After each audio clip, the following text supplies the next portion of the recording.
passion. This is all in for the love of the game. This is LoveSetMatch.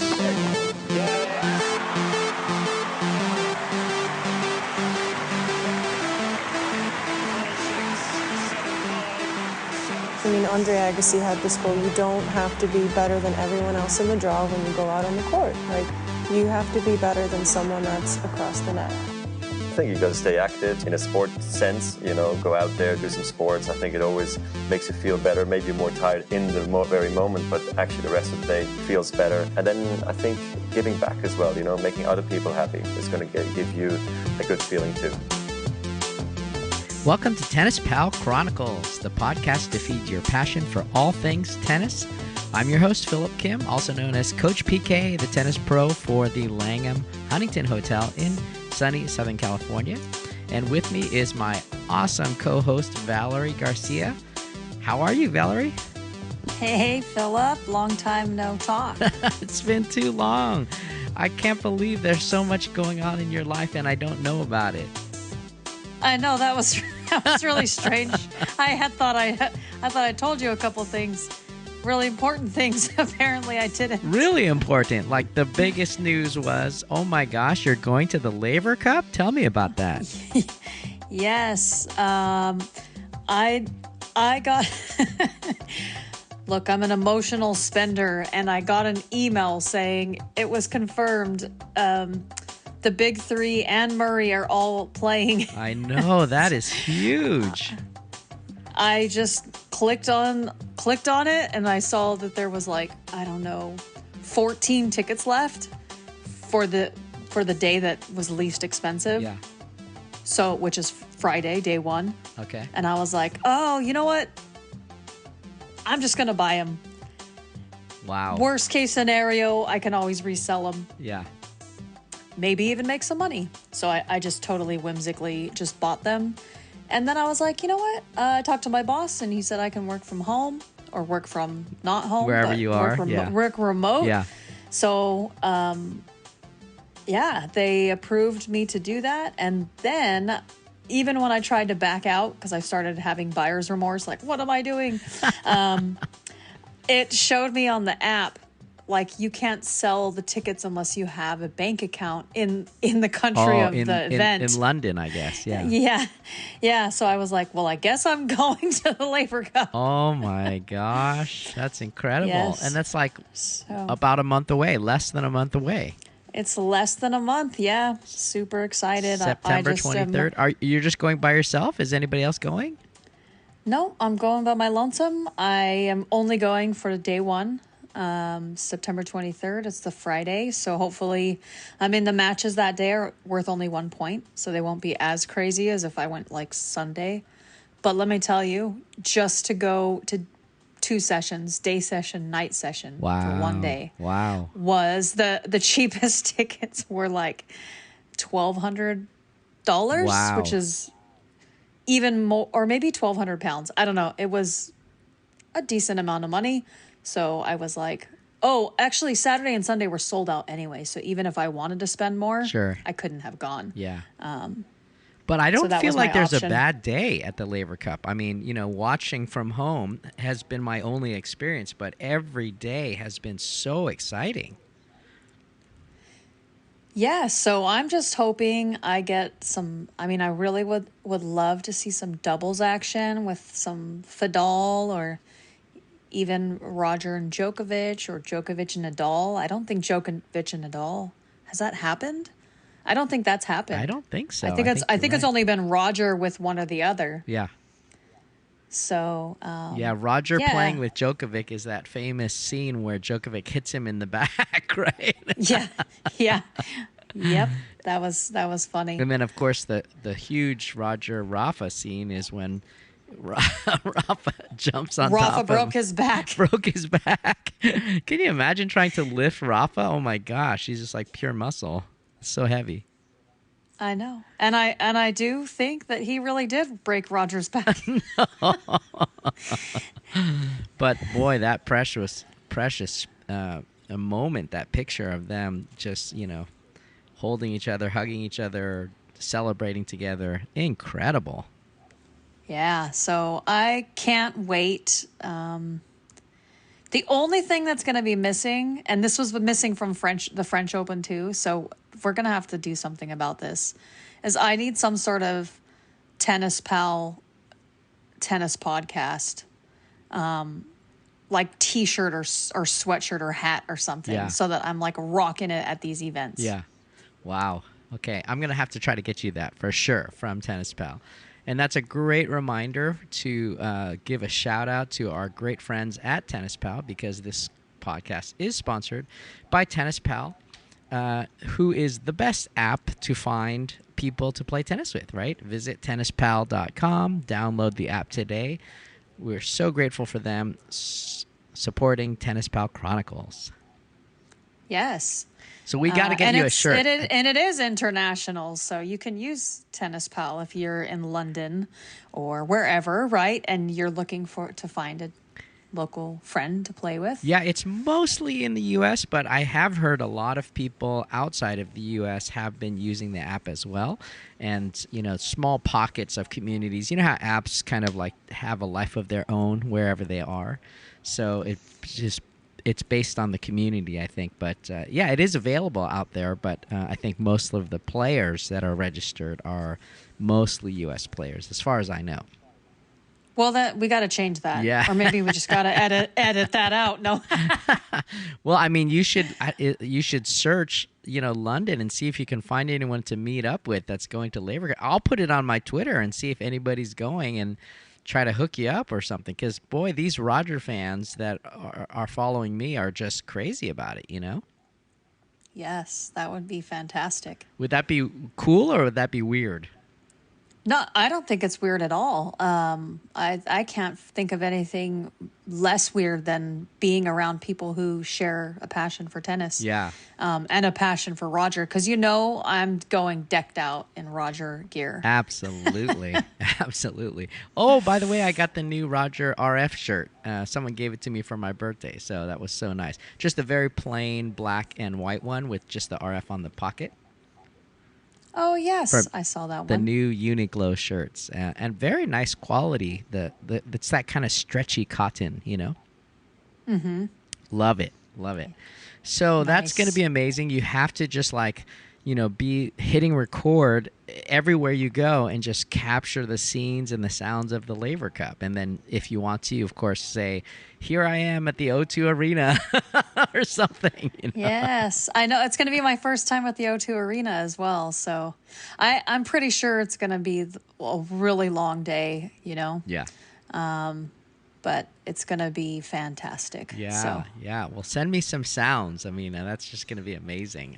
I just want to bask in the liveness of Valerie being there. I feel like my whole tennis career is living through you vicariously. That's all I can do.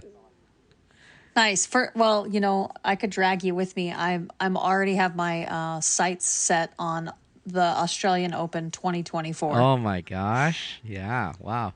Like that. I'm gonna make it happen. So does that mean that's like the whole career slam for you then? Yes. Technically, I didn't see any Wimbledon matches. I only did the tour. So right. I still would have to, I guess, try to get into that tournament. Wow. But we'll see. I'm developing quite a love affair with London, I think. Wow. So that's so nice. So I don't see a problem with trying to get into Wimbledon every year for the rest of my life. No. Until it happens. And your favorite is the U.S. Open, right? Which is happening right now. Yes. Love it. Love this tournament. Yeah, this is incredible. And the subject of our podcast, of course, is the GOAT, the great Serena Williams, playing at the U.S. Open right now. And who better to talk to than you, our Serena Williams fan favorite reporter, to be able to share your story about Serena Williams and what she means to you and why you chose her and why she's your favorite. Well, let me start this by asking, I forgot that you met Serena. Was it last year or earlier last this year? Yeah. Yeah, and I was like, oh, I think you actually and like so graciously, like the amazing friend that you are, tried to like get me to go, but for some reason I had some other thing that I had to do that day. And of course I was looking at your picture on Instagram and like kicking myself, like, what is it that, I mean, I am happy that I kept whatever obligation that I obviously had, but I feel like some obligations you're allowed to say, listen, I'm going to meet my favorite tennis player ever. And they'll usually The greatest understand. of all time. Yes, the greatest to play the game. But anywho, how was that?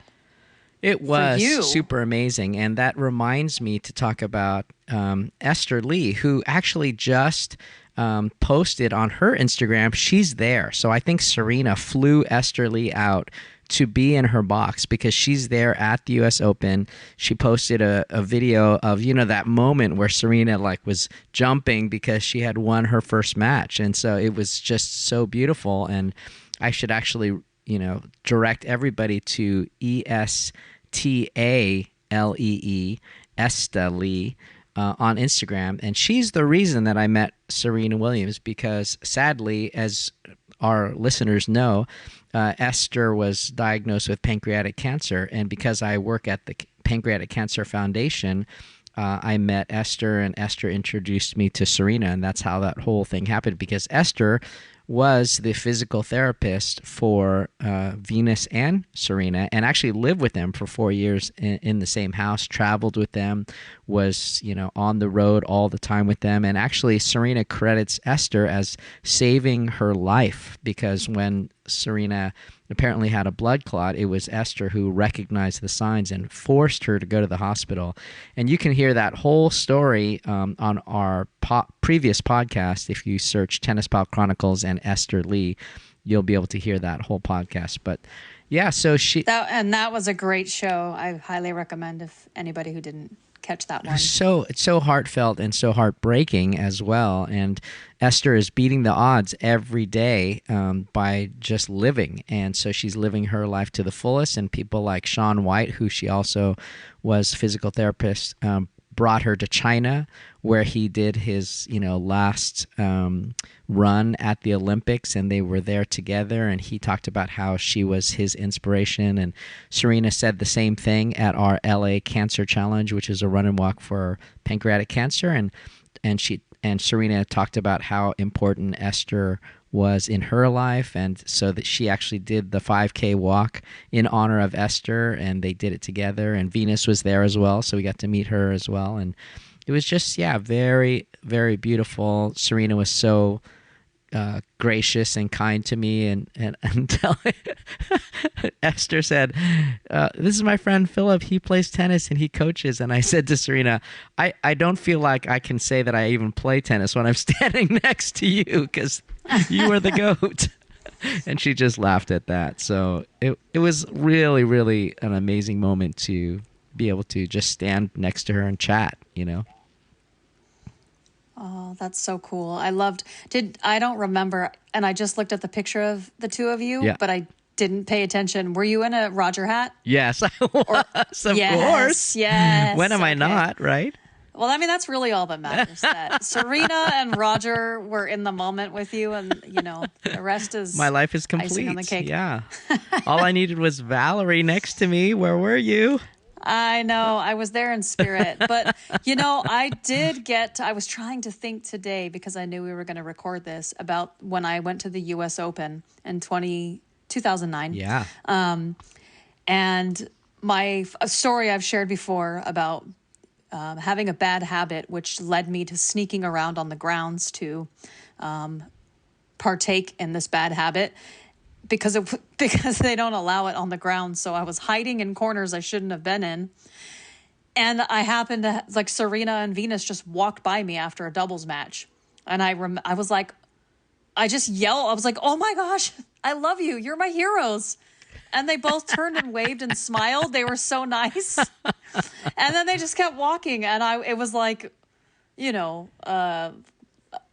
a young girl who saw the Backstreet Boys, or I don't know, the Beatles or whatever. I was just freaking out with excitement. Right. Actually, I was with Nicholas, our Rafa reporter. Right. And we were like jumping up and down, looking at each other like two little kids who just had the most exciting moment. And yeah, at least I have that, so I think that's why also I felt fine with keeping my obligation the day that you met her. And it's because I was like, well, I did get to yell at her once and she heard me. No. And that's a same. great analogy. I love that idea of meeting the Beatles. I mean, we as tennis fans really do feel that. For anyone who isn't a tennis fan that just happens to be listening, I mean, that moment of awe, and you're just so stunned because you respect them so much. And I mean, it's just it's an incredible moment, isn't it? It's so great. And I think what last night in that whole match and all the ceremonies and videos that was getting me all choked up is not just, what Serena means to our sport and not just what she means to the women in our sport, but I think Serena goes beyond all of those boundaries, and she is just one of the greatest athletes we've ever had. Yeah. Any sport, any sex, gender, whatever. She's just an amazing specimen of an athlete. Right. And I think her persona as well is just bigger than life and bigger than the sport. And it's why, it was the largest crowd the U.S. Open has ever seen. And there was probably a lot of people who aren't fanatical tennis people that wanted to be there for that moment, because she is, I do think she's larger than our sport. Your comment just makes me think of Billie Jean King and how Serena, in her own way, is very much like that. She really redefined the sport for so many people. She, redefined what beauty was for women, I think. She redefined racism and sexism on the court, off the court, and really broke down barriers for women in sports, especially African-American women. I just feel like, wow, you cannot say enough about how she changed the game and how she, not only the game of tennis, but like you said, all athletics. Because I think in every sport, in every corner of the world, they all recognize that Serena Williams is one of the greatest athletes of all time. Yes. And I think that just if we do narrow it back down just to tennis, most people would agree that she has the best serve that our sport has ever seen, even including men, just all encompassing. And Billie Jean referenced it, I think, last night in the ceremony, how she met Serena at 6 and said, "Can you serve?" And Serena said, "Yeah," and showed her serve, and she said, "Don't change a thing." So at 6 years old, Serena already had the best motion our sport has ever seen. And that makes me think of this story. There's a great video when Serena was 11 years old. They asked her if she wanted to be like a professional tennis player, what tennis player would she like to be? And I think she said, "Well, I'd like other people to be like me." Yes. At 11 years old, So great. I love it. And it was only 3 years later that she turned pro. And then her first Grand Slam was, of course, here at the U.S. Open. Not here, meaning where I am, but here. I wish I was there. But here, meaning the tournament that is active right now in 1999, U.S. Open. That was her very first Grand Slam title. So, of course, that's why this U.S. Open means so much to her. She was only 17 years old when she won that. Yeah, that's crazy. I can't imagine what that feels like, We just had a podcast about Rybakina, and she was 24, I think, 23 or 24 when she won Wimbledon, the championships. And even that just seems mind-blowing, and it was so out of the blue. But to be 17 and to be on that trajectory that she was, and you feel like the movie King Richard showed so much about what she went through, and probably not even half of all of the adversity that she had to deal with, right? Yeah, I'm sure it was just a very tip of the iceberg in terms of the storytelling there. But I mean, it is just, I think that's also what makes it so remarkable. Look, I love Roger. I don't have Serena tattooed on my body, but I have Roger tattooed because, and I had a conversation with a friend this morning, and we were morbidly talking about my funeral, and I said, you better make sure I'm in all Roger gear. And Oh, that's a good idea. I got to change my will. there we go. Yeah, I was like, I don't want no dress or suit or something fancy. Like, I want a Roger shirt and a Roger hat because, that's how I roll. But and instead of like sad, mournful music, we have to have like the soundtrack of one of those tribute videos from YouTube, where he's like hitting the ball and grunting, and it's all epic, and it sounds like Lord of the Rings. Yes, I only want YouTube edits played of all of his most majestic shots. And then him screaming like, "Come on!" Yes. at your funeral. Yes, I think everyone who knows and loves me would be on board with that, for sure. They would totally understand. Yeah. But I think for me as well. Although I think a lot of my friends might be rolling their eyes, but yeah. Well, you do. You have a lot more friends that are actually interested in tennis, though, than I do. That's true. But I think, like, even with Roger, is that, and he is always going to be my favorite. I think, not my GOAT in terms of, look, I think Djokovic has made his case for things in Nadal, but Roger's been the most beautiful, gracious player to play, etc. But he came up in, like, he was rich, right? Let's just like not sugarcoat it. He had private. He had access to country clubs and coaches and stuff like that. So to me, like, what makes Serena so great is, quote unquote, King Richard, right? Going to the library and renting books and videos on how to. Right. He didn't even play. He just read and was like, listen, this is what you do. And he taught them some of their strokes, and especially their serves, are like perfect form. Right. And he really was just reading and looking at videos and drawings and going off of that. Like, what? That is really just a thing of fairy tales in my mind. That's what makes it even more insane. And then you add on top of that the odds that the two sisters can have such a breakout in dominance. And how, I don't know the stats. Maybe it's in all the stats you just put together earlier. But how many times did they play each other for Grand Slams and, like, win or lose? Like, so if Serena didn't lose to Venus or Venus didn't lose to Serena, they might potentially have a ridiculously larger amount of slams. Yeah, that's a really great stat. I would love to look that up and see, because they definitely were dominant, right? I mean, no one could touch them, no one could beat them. And it was also controversial, right? It felt like it was unfair to a lot of people, complaining about how they were at the top, and then there was a lot of gamesmanship, saying that they were actually like throwing the match for the other person to win or something, if I remember correctly. Is that how you remember it? Yeah, I remember a lot of people saying that they were fixed. Fixed, yeah. But I mean, I never personally bought into any of that. I just had to imagine it's so hard to play against your sibling.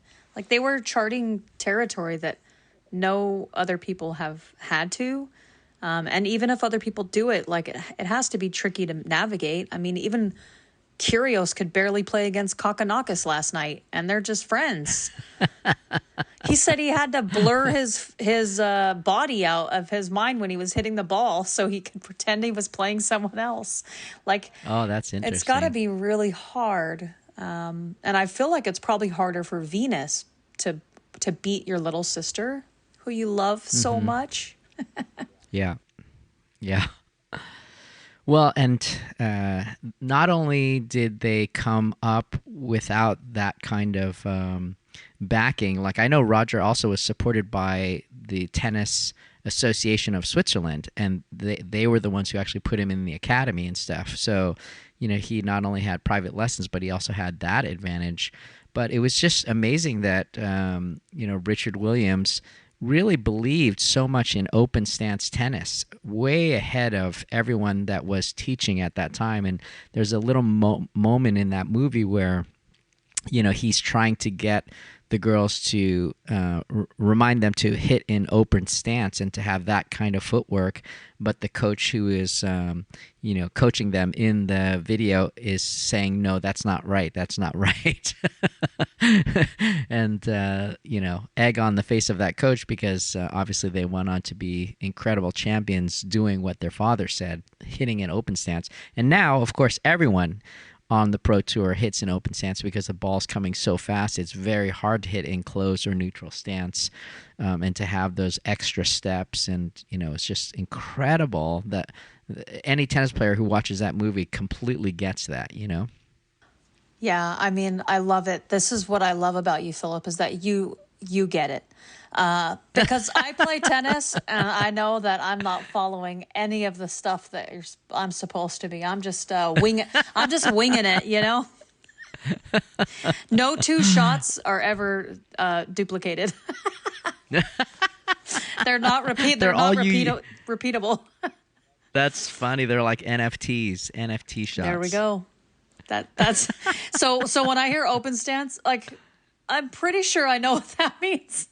But I honestly, like, if someone said, can you demonstrate it? I would be thoroughly having an anxiety attack going, oh no, I really don't know if I feel confident that I'm doing this exactly right. Well, we need to get on the court again so that I can just walk you through it. I know you already know it. Like, you just maybe don't know the term when you're doing it, But it's definitely something that I show people. I pull up a video of Serena hitting, moving across the baseline side to side. She's shuffling with her body open facing the net. And so she can move, to the forehand side, to the backhand side, and she never actually turns her body forward closed so that her body's facing, the crowd on either side, until she has to move forward or backwards. And so it just became a brand new way of playing tennis and taking the ball right off the bounce early so that you didn't have to do 3, 4, 5 steps to set up and be in the right place and then hit the ball. And it saved time because tennis just got faster and faster. And of course, Serena, with her crazy power, made it faster, right? She was the first power woman, I feel like, that changed the game, and all of a sudden tennis became powerful on the women's side. Would you say that's true? I feel like Lindsay Davenport might have something to say about that, but because I'm trying to. I wonder remember, what Steffi Graf would say. Yeah, right. But Steffi did have finesse. She had a beautiful game. Yeah. I don't know that she had power, but her game wasn't exclusively power. I feel like for sure Lindsay was a person that I saw that kind of came and blasted people away. In my mind, it's why she wasn't as consistent. The same as people who like Sharapova or Ostapenko, Belinda Bencic, right? I can name like a lot of people who, when they have that type of power game where when they're on, they're like unbeatable. And when they're Sabalenka. off, Sabalenka, exactly. And when they're off, maybe, they're vulnerable. But I feel like Serena and Venus brought, first of all, like a different level of power. I think they did. They cranked it up a notch. And they also brought this like consistency to it where it was like, even if they had a bad day, like it still was too good for everybody else. Right. And, there's those players that are like the finesse kind of interesting touch players, and they can move the ball. And, it's not that Serena and Venus were not good at the net. They were obviously amazing doubles players, so they had that ability. But you knew that when you were going to go onto the court with Serena, she was going to hit you off the court, right? Yeah. She was going to serve you off the court. She was going to forehand and backhand you off the court. It wasn't like a touch tricky game of finesse and moving the ball around. And, I think in that era, I think of Justine Henin the Belgian player, Love. who really had that almost Federer-esque footwork where she was able to set herself up, and especially on that single backhand, wow, she had the finesse and the form to be able to like hit these amazing shots, and maybe one of the fastest single women's backhands in history. She just was incredible at that. But open stance just takes all of that away because, the faster the ball comes, you just have less time to do that setup, to be in that right place, to hit that ball so cleanly, and then it just takes time away from you. So Serena and Venus just did that day after day. Yes, so good. So good. So good. I Yeah. actually started watching tennis because of Martina Hingis. Okay, And there you go. That's the finesse player. Yes, and I loved her. And also like the youngest Grand Slam champion, I think, on the women's side. That our game saw. I think maybe Tracy Austin had it before her or something, if I'm remembering correctly. I think she was the youngest, yeah. Yeah. But then Serena and Venus came along, and they just started knocking her around like child's play. And I remember being so mad. I was like, who are these girls just coming and beating my favorite player? And I think maybe the first like 3 or 4 slams that Serena and Venus were winning, I was not okay with it. I was so mad. And then I realized these are my hometown heroes. They're from my backyard. They're super badass. And why am I not rooting for them? What the hell's wrong with me? So I had a total change of heart, and I've been crazy about them ever since. That is so interesting that you had that, flip. I think it's a hard thing to do, right? Like a lot of people get locked into like not liking a certain person, and then they just kind of stick to their guns on that. Actually, a lot of people were like that about Federer. They felt like he was too much of a machine, right? Just too perfect, it was too easy for him during this certain time. And it wasn't until he started losing that he gained even more fans because people were like more sympathetic. That's what I've heard. Oh, sounds very similar to Djokovic. And how he finally won over the US Open crowd when he lost. Yes, I think so. I guess. Yeah. Like people do love an underdog. People love losers. No, I'm just kidding. Well, that makes me feel better. Yes. I mean, that's why we're so popular, Philip. We have an abundance of fans and love. So funny. And Serena is not, for sure. I mean, over her 27-year pro career, can you believe it? 27 years playing pro tennis now. She's 40, right? She's on the court today playing at 40 years old. Yeah.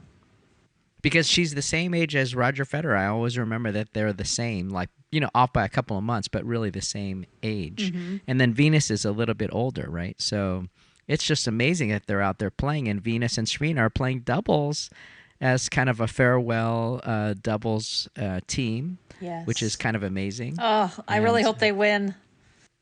I hope so too. Even if Serena loses early, I hope that they can keep playing. And that's going to be maybe one of those Jimmy Connors moments, right? With the amazing comeback that just goes and is just blows your mind, Yeah. I mean, I think their odds are much greater, obviously, in the doubles draw than in singles. So hopefully they can make a really nice run. And that's true for Serena in general with doubles in 2022. She actually has won her last 2 doubles matches. And do you remember she played them with Ons Jabeur? Yes, that was so cool. I think that was Eastbourne on grass, and it was just cool that they were able to take that together and for her to have that wonderful win again. Yeah. But you've got to say that Serena has been struggling in singles for the last couple of tournaments, and the one that was really the heartbreak, of course, was Wimbledon, where she lost first round to Harmony Tan, and that was such a shock. It was. I mean, I guess the only positive for me, anyway. I don't want to speak for everyone because I can't. But it was just how she tried so hard. She was so the effort was there. I just felt like, the body couldn't produce like what her mind wanted to happen. Right. Doesn't that happen to us as we age? It was so strange. It was such an up and down match because, the first set was just really hard to watch, but it was very close, and they were both battling but also both missing. And Harmony Tan won it 7-5. But the next set, Serena won 6-1. I mean, really just dominated. And like you said in a former podcast, why couldn't Serena serve better, right? That really was lacking in that match. Yeah, I feel like that's what surprises me sometimes is, I mean, even last night in her round 1 at the U.S. Open, she was hitting double faults all over the place. I mean, right. she finally, but she did hit some pretty great to, aces too. Yeah, and so important key moments. So she got it together, but it's like, if she could, honestly, I feel like if she could just become a serve bot, like like an Isner or an Anderson, or I'm trying to think of the other serve bots we got. Pliskova. Yeah, right. Then it would help. Yeah. It would help her so much. Yeah, Rybakina, if Rybakina could hold her serve. Yes. Even Kyrgios, I feel like really is kind of a serve bot in that way, right? Oh, Kyrgios is the ultimate serve bot, but he has because he doesn't try on the other points. I know, and he hits like second serves as first serves. Right. You don't know if you're getting like 98 or 130. Like. Well, you had talked about her first round, and I love what Serena had to say about winning that match and still keeping the dream alive. So let's listen to that interview here after her first match, first round U.S. Open. Here is her on-court interview. Alexis, you'll like this quote. This was a quote I read the other day from a fan who said, "You simply cannot overstate the breadth and depth of the influence she's had on many people. As far as I can tell, she has no idea." That was from Alexis Ohanian. Is he right? Absolutely. No, I'm just me, and I'm just Serena, and I feel like I just blend in with the crowd sometimes, so I just am here just being the best that I can. Serena, you will never blend in with the crowd. You will never. I feel like I do. I feel like I do. Did you see your body in that Vogue cover? Va-va and boom. It's hard to imagine tennis without you. As Oprah said in the tape, love from all of us. You will so be missed. We always talk about what you've done for us. What can we do for you? Just keep coming out and supporting me as long as I'm here. And know that I love you so much, and I'm so excited to be here. So much. That we can do.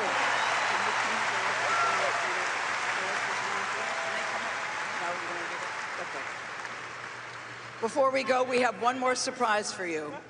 One more surprise. Crowd, are you ready? Before we go. We've been working really hard on this, Serena. Really, really hard. Oh, boy. Oh! Are you ready?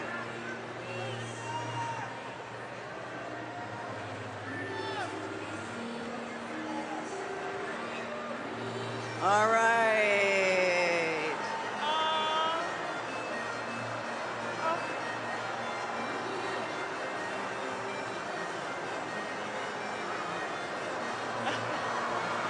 Oh my God! See what it spells? Oh my God, I love you too. Oh my gosh.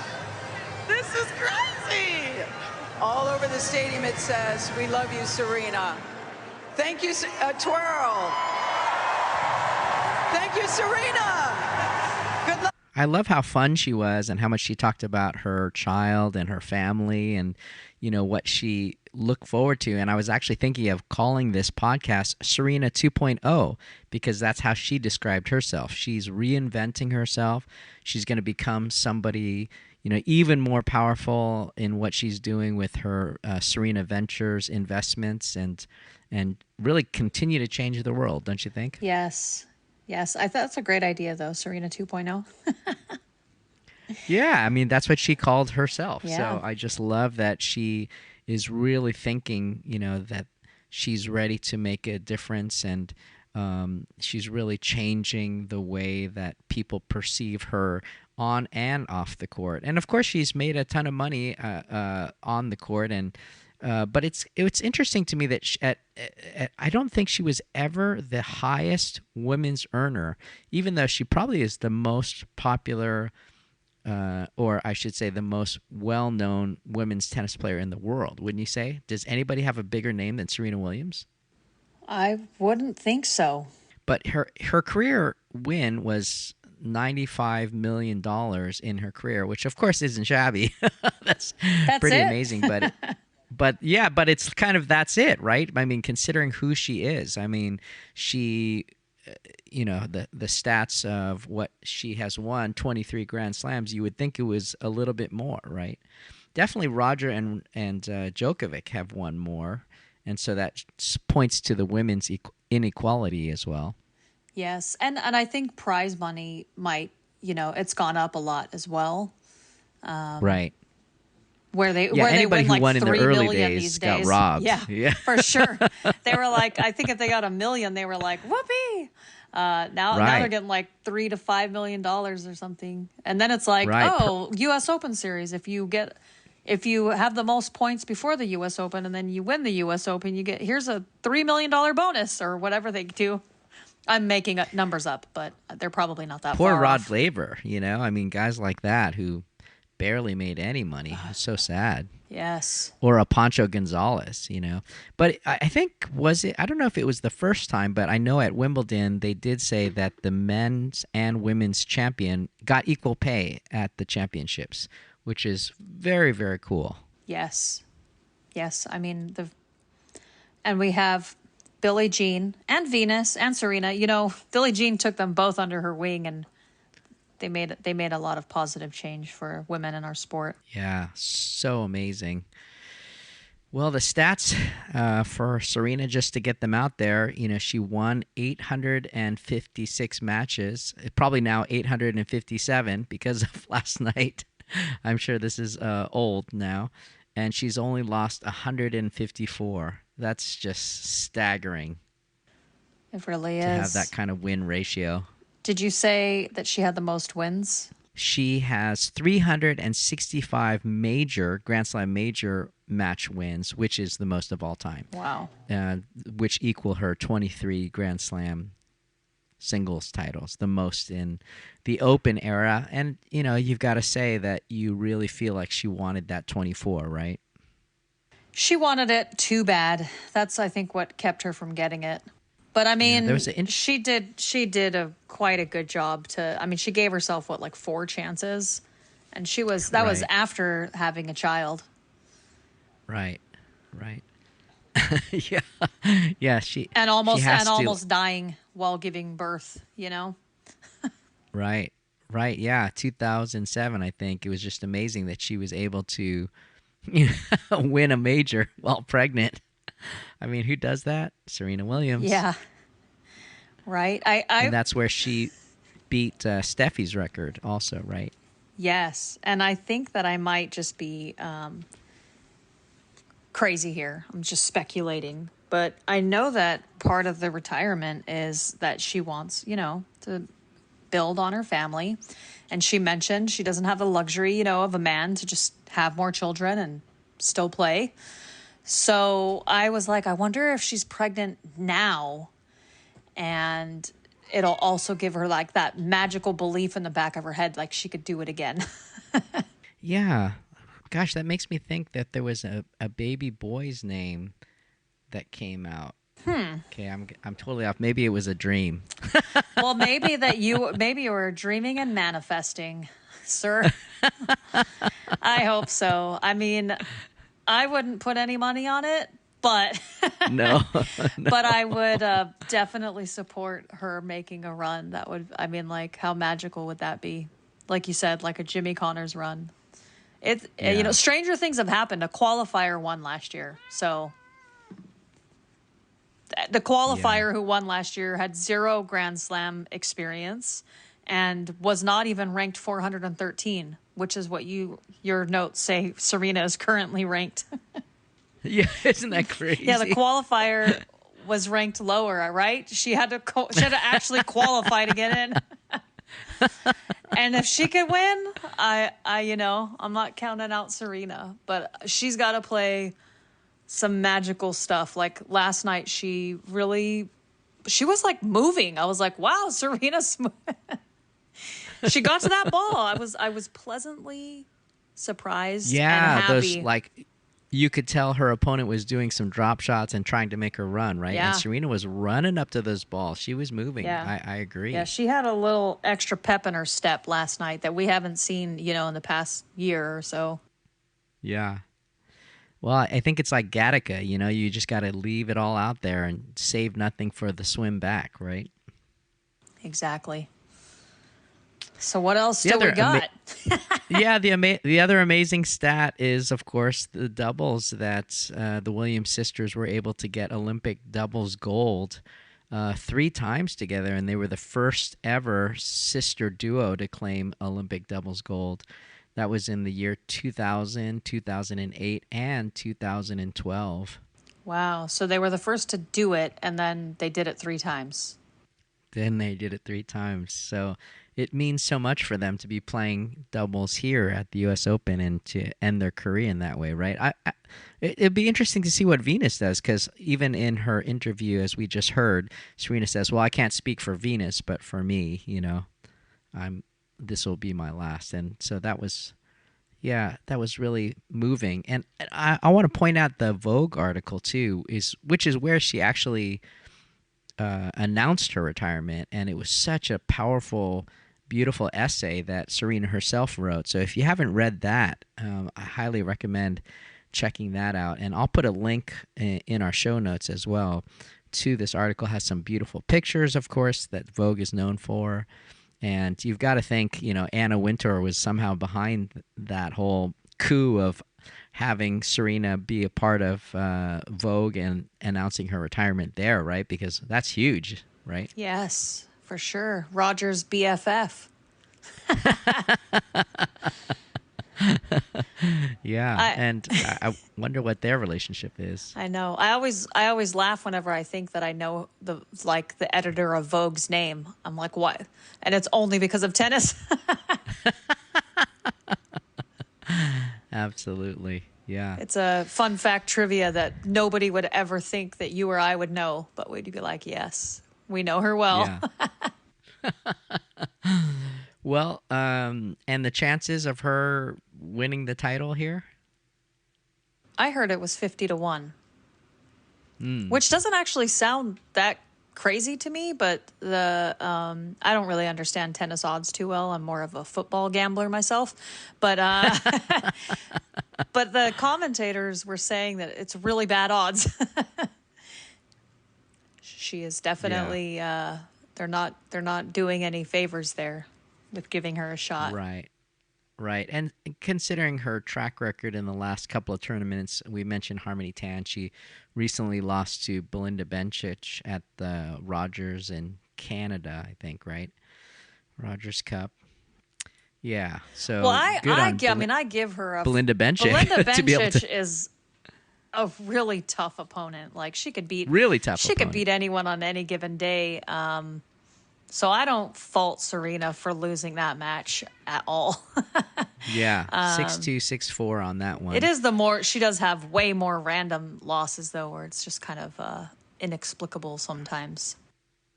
Yeah, and the last match she played right before coming into the U.S. Open was where she lost to Emma Raducanu, the defending champion, and that was 6-4, 6-0. That was kind of hard to watch. Yeah. It definitely was. I'm watching Raducanu right now. Oh, are you? It was amazing because I feel like Raducanu was on fire and was just bringing it, very confident in her game.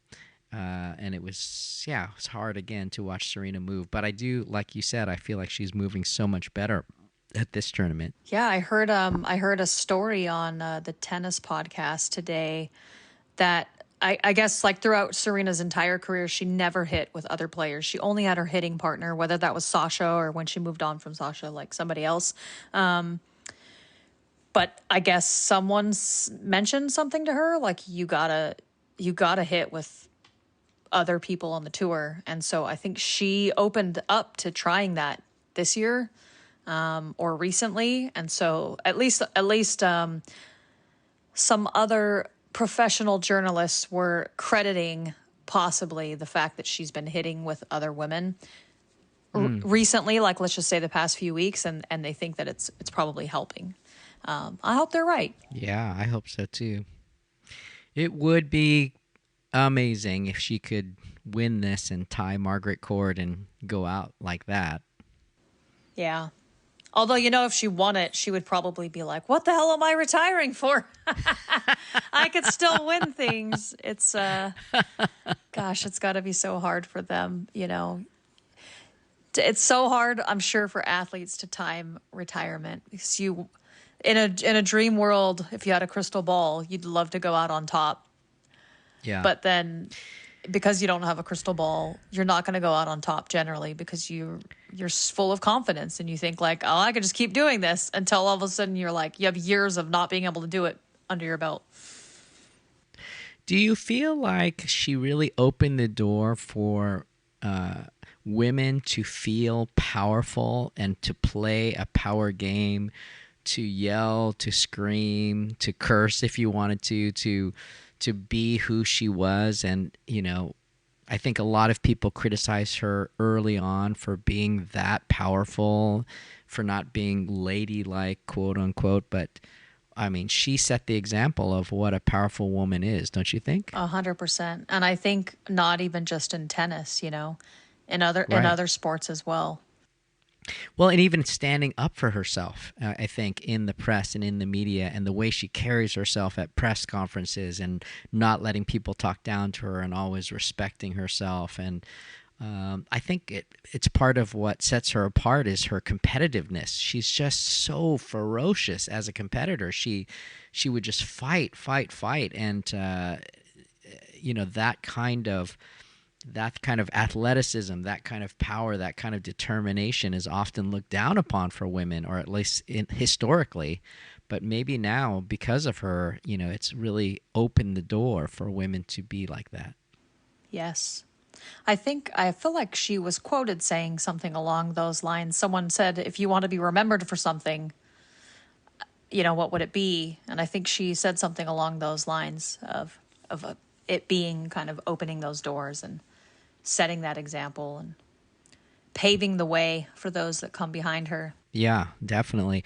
Yeah, and because I think most people think of paving the way just because she's African American, right? And so they think of Naomi Osaka, Coco Gauff. But I think of all women in tennis being able to be such a force of nature, just to express themselves, to yell, to scream, to show that side of their emotion and their power and their frustration and everything. I think that was really different. And, men have been doing it the whole time, right? Yeah. Yeah. I mean, I think that was one of her arguments in her last debacle at the U.S. Open was, why can't I scream and shout and make a scene, but guys do it and nobody says anything. Exactly. Yeah. So in that way, she became, the tip of the spear to equalizing for men and women, and boy, took a lot of brunt, right? Yeah. I remember that U.S. Open thing, that debacle, and that whole angry black woman, connotation, and wow, that was horrible. So bad. I mean, there's definitely been some downs, but what's so great is how she always gets back up, and like you said, she just doesn't allow the disrespect. And to go from that to standing back up, getting back on the court, and, the cheering and the screaming and the yelling that you heard at last night's match for her, for every point that she was hustling for. Wow. So beautiful, wasn't it? I mean, I felt so emotional. Yeah, it was great. It would have been so cool to be there, but maybe one day when I'm a millionaire. Thank goodness those tickets were not available for you. Right, it's true. Actually, thank goodness I bought the Laver Cup tickets before I found out about this, or I would have been in New York right now instead of in London in a month. Well, I think they're both equally amazing. So, you're going to have an amazing time. Yes, I mean, and in regards to Serena, I think like one of the things that also I just respected a lot was the fact that there was such controversy at Indian Wells with the racism and the inappropriateness. Oh gosh, yeah. And how she, at the inspiration, she drew inspiration from Nelson Mandela and decided that she wanted to forgive and move on and let that go, and went back and redid the and you and I were there. experience. You and I were there that year that she decided to go back, and it was like 10 years or something. I think 2001 when that all those racial slurs happened on the courts of Indian Wells, and it was literally 10 years later or more, and then you and I were there when she played. Yes, and I just think that's so cool. Like, I think that says a lot about a person because getting over trauma and forgiving people who have mistreated you is hard. It's hard work. And so, anywho, this is me especially when you're that. No, but I mean, especially when you're as big as Serena, you don't have to. Right? Yeah. You don't have to be gracious. She could do whatever she wanted. She's Beyonce of tennis. She could get what she wants and be who she wants and, play anyone she wants. She could do whatever she wanted, but that she chose forgiveness and chose graciousness, and to me that's just another source of her power, right? Yes, for sure. And she plays guitar. No, I didn't know that. Yeah, Serena plays guitar and she likes punk rock music. I remember when I found that out many, many moons ago. That really excited me. I was like, yes. She's cool. She's a cool gal. I thought it was so interesting in her speech after the match. She said, and she wanted to pursue her spiritual side as well after retirement.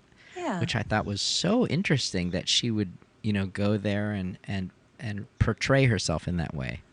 Yeah, I mean, I'm all for it, right? Usually, people who are on a spiritual path are generally are trying to put out good vibes into the universe. So. Yeah, and I just like that she's trying to be so well-rounded. She's not just the cookie-cutter athlete that's just one-dimensional.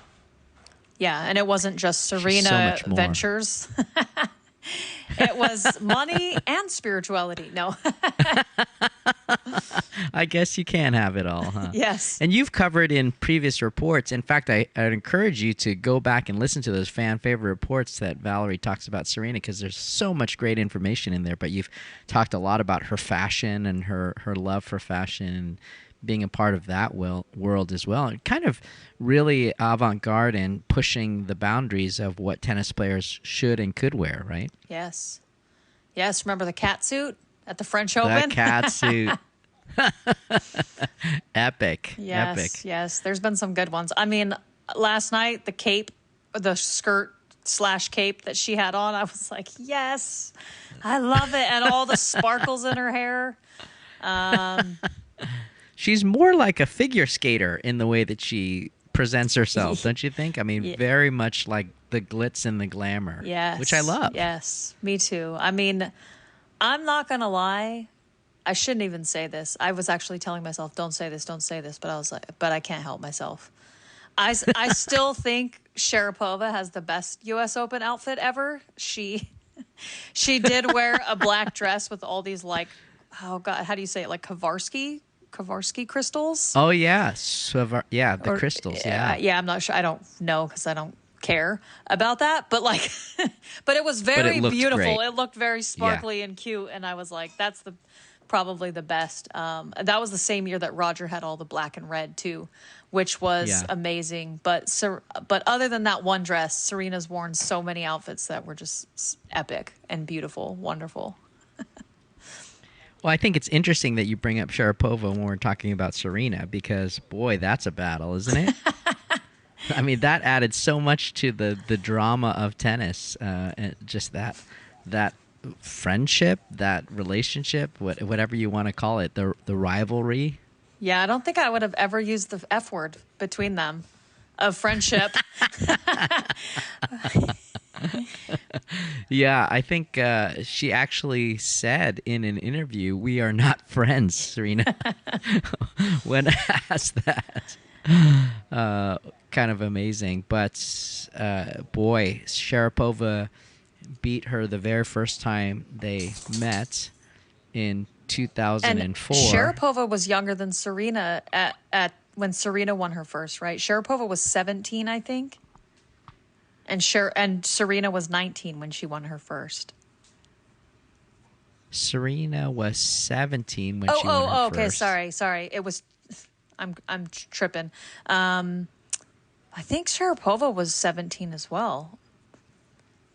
Might be, maybe even younger. Wait, let me look that up really quick. But yeah, everybody thought she was going to come shake the world up, and then Serena just said, "Not so fast." Not today. Not today or any other day for the rest of your career. Oh my gosh. Yeah, that was just nobody beats heartbreak. Serena 2 times in a row. No.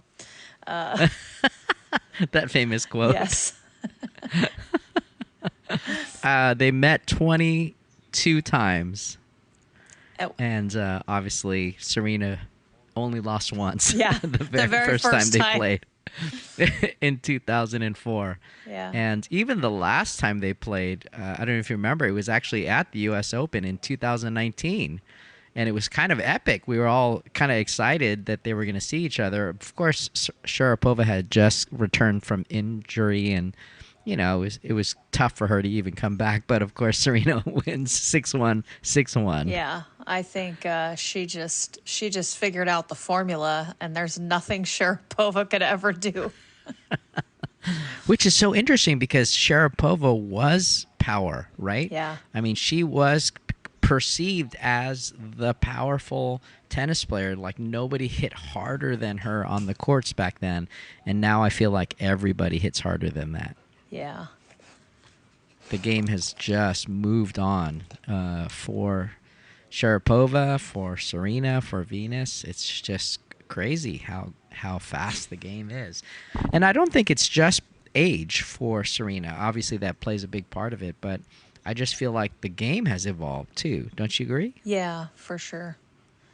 It's true. The speed of the shots, the kind of forehand that the women hit now. I would say there are a lot of people that serve a lot better than Serena now. Yeah. Seems very hard to say those words, but it seems true. I mean, definitely no one has served better than Serena in her whole career. But I mean, as far as like her serve now compared to other people's serve now, it's right on par with hers. I don't think it stands out anymore. Correct. Yeah. I mean, maybe her motion might be better, or her spots, she might hit her spots more, maybe not percentage-wise, but she might have better spot hitting when she actually does hit them.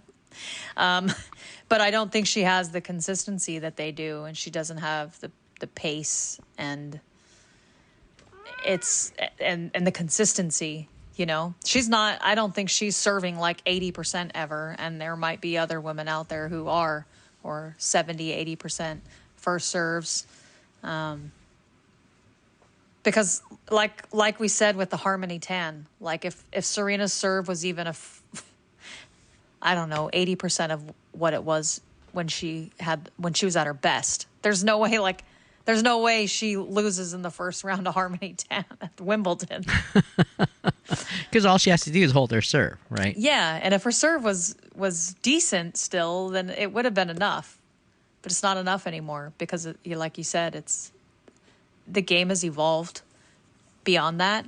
And her serve, while still a beautiful motion and unreadable with the toss, and still very, very fast, up there with the best of the fastest servers. It's just not it's just not there. It's not as consistent, and it's not this big scary weapon that it once was. Yeah, and at that time, I did feel like women's serves were just not as strong, and so you would often see all the women being broken. Right, all their serves were never strong enough, so they would just get broken, and then of course their ground game was so much better, so they would break so much easier other people's serves. And Serena was the only one that had more powerful serve than her return game. Yeah. I think, though, that's the other thing, is that the return in general has gotten better. Yes. But from all the opponents. Because I even think, like, when I watch Roger sometimes, I'm like, his serve isn't as effective as it was. People just return really good. in the men's and the women's game, like, it's unless you are a serve bot. I would say, like, if you're a Kyrgios, you're a Zverev, things like that, sure, you're likely to still. It would be surprising when people break you. Pliskova.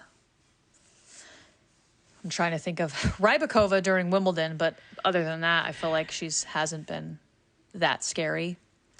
I feel like Naomi Osaka, when she was at the top, her serve was insane. It was so good. It was so good. What happened, right? That's a whole nother podcast. Right? Let's start. That's our next podcast. No. Yeah. But I do think that, like, it's not just that Serena's, like, lost edge on her serve, but just the return got so much better as well. Yeah. And I think her return of other people's serve went down. She used to smash the heck out of people's serves, and I feel like she doesn't do that anymore. Well, that's what we were saying about Harmony Tan, right? I mean, that serve was like 68 miles an hour. Yeah, and how come Serena couldn't just kill that tee off return? and hit a winner every single return? Every time? Yeah. I mean, that's like a feed ball. You know what I mean? Exactly. So who knows? But boy, it is so hard to be mentally tough in those moments when you're just coming back. You're unsure of yourself. It's just crazy.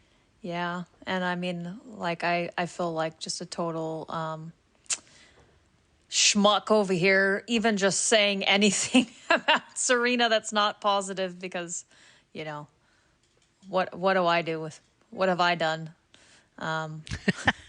Well, you've been a great fan. That's what you've done. I have. You've been a really great fan. I've paid attention. You've paid attention. I forgot to mention that Serena also has a singles gold that she got in 2012 in the London Games. So not only does she have the 3 doubles golds with her sister, but she also has a singles gold. And, as we've talked about on this podcast before, a lot of people have said winning that Olympic gold for your country and for your team just feels so much bigger than a Grand Slam a lot of times. So there's that. She's a gold medalist. Yes. I find it hard to believe she only won one, but I kind of did too. Yeah. Yes. She is tied with Steffi Graf for the most consecutive weeks at number 1. How random. 186 weeks in a row at world number 1. Isn't that just strange that they would both land on the same weeks? Yeah, like, how is that even possible, right? So random. I don't even know what that means. I love this stat, though. Serena is the only player to have won 3 Grand Slam singles titles after saving match points. Oh, that's She good. did it in 2003 at the Australian Open. She saved match points against Kim Clijsters, your fave, in the semifinals. In 2005 at the Australian, again saved match points against our fave, Maria Sharapova, in the semis. I was going to guess Azarenka, but that would have been a bad guess. And then 2009 at Wimbledon, she saved match points against Alina Dementieva. Oh, Elena Dementieva? I love Yes. Dementieva. Actually, I didn't even remember that match. oh, I don't either. But actually, that was the year Elena Dementieva had a great year that year, and that was the year I went to the U.S. Open. And I remember I couldn't wait to see Dementieva play, and I got to New York, and I didn't go to the U.S. Open until like my second or third day there. I was at a bar watching tennis on the TV, and Dementieva lost. Oh my gosh. I'm going to kick myself for not remembering who beat her, but I remember it was somebody like she should not have lost to. I think it actually might have been an American. But I was so sad because I didn't get to see Dementieva at the U.S. Open, and I really wanted to see her play, and she lost in the first round or something. like the first or second round or something. I'm gonna have to look that up now just to remember like who it was that beat her. I've got a YouTuber now because I don't even know her. That's how bad I am. Oh well, I don't know that you were heavy into women's tennis during that era, were you?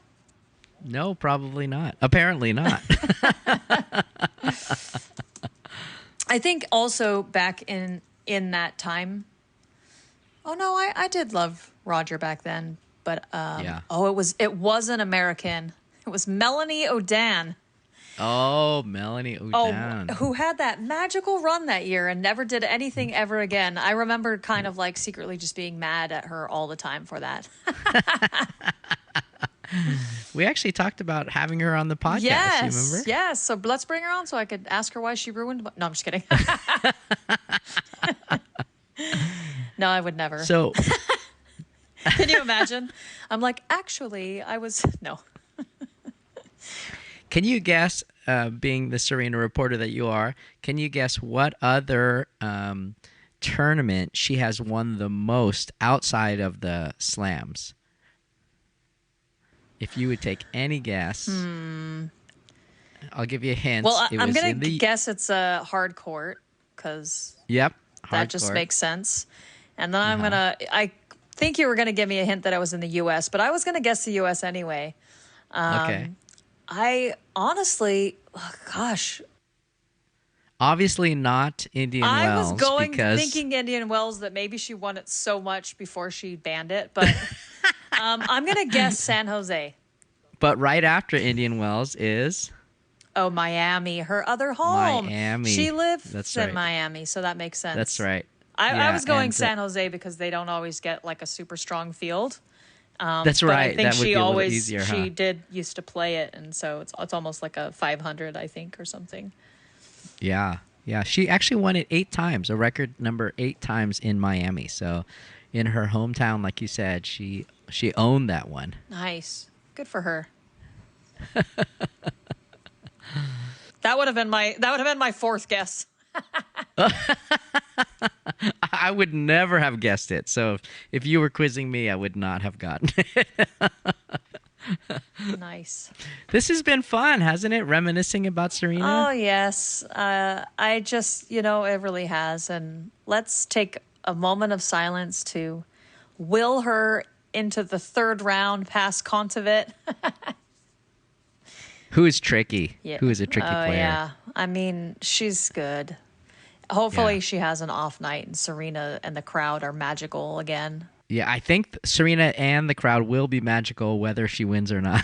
It's to be seen. But I do feel like it's going to be super, super, super special for her whenever that moment is. And I think she's going to get the love that she deserves there on court at the U.S. Open. Wow, it's such an amazing time in our tennis history. You're going to the Laver Cup, and that might be an epic last time for all those players to play together. That's incredible. I mean, I thought in my head, this will never happen again. I have to be part of this moment. I think you're right. Yeah. 2022. This is the year of huge transition and change for all of our GOATs, right? For all of our, so crazy. It really is. Like the landscape of tennis is changing before our eyes. And I think it's the U.S. Open in general, but like I see all these matches on YouTube at the U.S. Open, and I don't even know the players. I mean, it's like so many people that try to play the U.S. Open and feel like they have a chance because it often is one of those tournaments that is won by an outsider, right? Yeah. I think of any slam. I think that historically data would confirm that hypothesis because it's like it's the last slam. I think it's always been kind of hard for people to win. Yeah. And I am putting my foot in my mouth to not go on a rant about how amazing Roger is that he won 5 in a row and won like 8 or 9 total because of that sentiment. Exactly. It is known as like one of the hardest to win. So that's why we get these breakout winners. Well, it's just incredible that we get to honor Serena. I'm so grateful for Tennis Pal for sponsoring this podcast so that we can just talk about our passion and share, what we love about tennis, and that they have this incredible app called Tennis Pal that brings tennis players together and allows us to honor Serena. And, one of the most amazing stats to me is that she actually was the oldest woman to become world number 1 and win a Grand Slam. And so that just says so much about her grit and determination and how much she was fighting for it. She was 35 years old in 2017, and she wanted to get that slam, and she did it. Having won the Australian Open in 2017 when she was 35 and 4 months. That's incredible. World number 1. Yes, Serena the Great. Serena the Great. Serena the GOAT. Serena 2.0. So do you think you're going to follow her just as much after tennis because you love her as a person, just like I'm going to follow Roger no matter what he does, no matter what business he's in? I mean, for sure. I'll always be interested in her endeavors. I don't know that I'm going to know every time her clothing has like a new line out or something, like it's not going to be because her company has a new investment.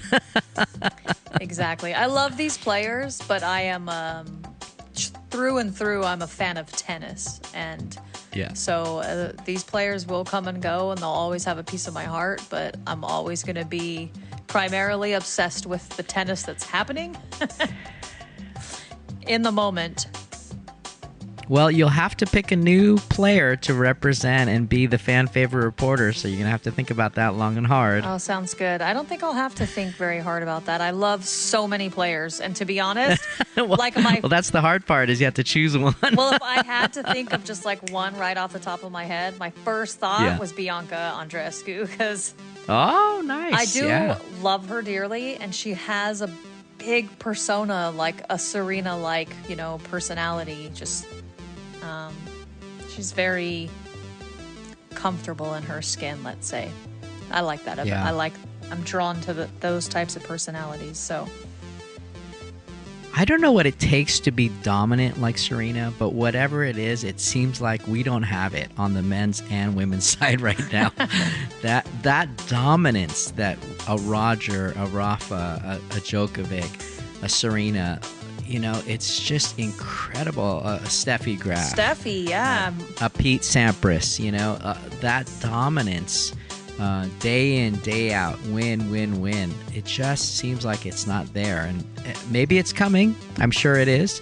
But maybe it's harder now. Maybe the players' levels are just a lot closer than they were. I don't know. But it sure seems to be hard to be dominant. It really does. We'll see what happens. We'll see what happens. Congratulations, Serena Williams, for your incredible career. Thank you for blessing us with your love and passion in tennis. We're so grateful to you, and we are so excited to see how you end out at the U.S. Open. We hope you win. We hope you go all the way. Thank you so much, Valerie. And this time I'm going to say, may all your serves be Serena Aces. Aces.